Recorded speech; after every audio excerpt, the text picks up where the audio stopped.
My motto is Proverbs 26:20, where there is no wood, the fire goes out. And I'm not talking about the fire you heat with. I'm talking about the fire in here. I'm Roger Branson, Red Rooster Sawmill. The opportunities to work with trees has always been forefront with me. But until about 8 years ago when I bought this Wood-Mizer mill, it didn't really become real. I saw a lot of trees wasted. I saw a lot of them turned into firewood or tub ground into just mulch. And it always disappointed me to see a really big, nice tree just more or less, to me, go to waste. That lumber needed to be used somehow. For the most part, 90% of what I mill is coming from the urban forest. I do a lot of work for municipalities like the City of Webster Grove, the City of Richmond Heights, St. Charles County. So I have a lot of customers, universities. I've milled for Washington University, some really cool old trees they had, some historic stuff. It's amazing where the work comes from, but they get the same thing from me. They get the best job I can do for them.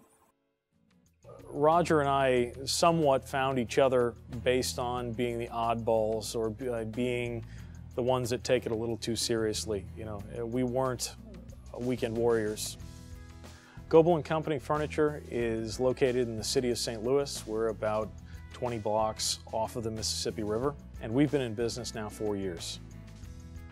Roger is an absolute wood zealot just like myself, and we were doing it because it was a way of life.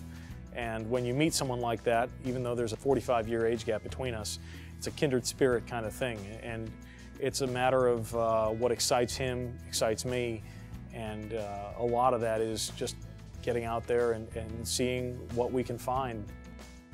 Martin makes some really nice stuff. He's one of my customers, and he wants high-end walnut, cherry, and quarter-sawn white oak, mostly. And I always am excited what's inside this tree, what's under the bark, and sometimes I get some really cool surprises. Well, I always joke about going out to the sawmill and having it be better than Christmas because you're able to open up these logs and you're able to look back in time. And that's the start of the process. It truly is sort of the birthing of the piece of furniture or the projects that we have in the future. He sees things in the logs and the boards. Sometimes I don't see it. You know, I had to learn his way of looking at things. And he's very efficient in the way he knows what the end product's going to be. I just know what the end product when it comes off the sawmill. He sees it as a table or a bench or whatever, and he's very good at it. The logs are out there. There's millions and millions and millions of logs going to waste every day. It's a shame. Big walnut trees, stuff like this, they run them to a tub grinder. And it's like taking that prime rib or that nice T-bone steak and then grind it into a hamburger. Hamburger's good, but I sure wouldn't want to grind all the steaks into hamburger, and that's what's happening to a lot of our trees. It's all there, and you just got to know how to get it out of there, and a Wood-Mizer is a way to get it out. With Roger, it's always very high quality, and he's got a Wood-Mizer hydraulic that allows me to bring one other guy who's mid-30s that can muscle around the timber, and Roger can just cut all day, back and forth. It's very consistent, it's very clean, it's very efficient, and it's a good process that we've just cultivated over 10 years. One thing I like about Martin, he's not afraid of work. He's horsing these boards and picking them up and carrying them and stacking them and sticking them and loading them, and he loads his old van so that the front wheels are just barely on the ground. But he's a worker, and if he's not going to be able to work, he had his shoulder operated on. He brought somebody else that could do it, So it's nice to have somebody to work with that knows what work is. That's really my favorite part of the job.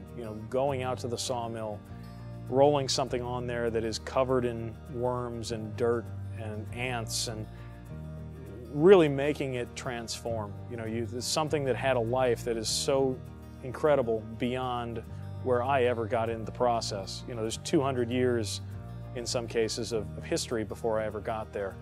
And now it's up to us to take that 200 years and either make it live on or honor it in some way. What I find is the tree only is going to live so long. But if you make a nice piece of furniture or a nice wood turning or something out of it, that piece that's made out of it, one of Martin's tables may be around 200 years from now.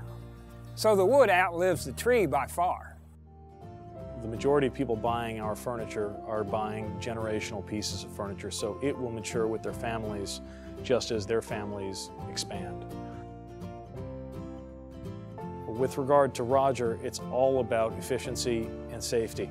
You know, I don't worry about him doing things that are going to put me in jeopardy, and we're going to have a successful milling day. If anybody asks me what kind of mill to get, I said, as far as I'm concerned, there's only one. There's only one kind, and that's Wood-Mizer. What else can I tell you? I mean, I'm enjoying my Wood-Mizer, and I'm enjoying life.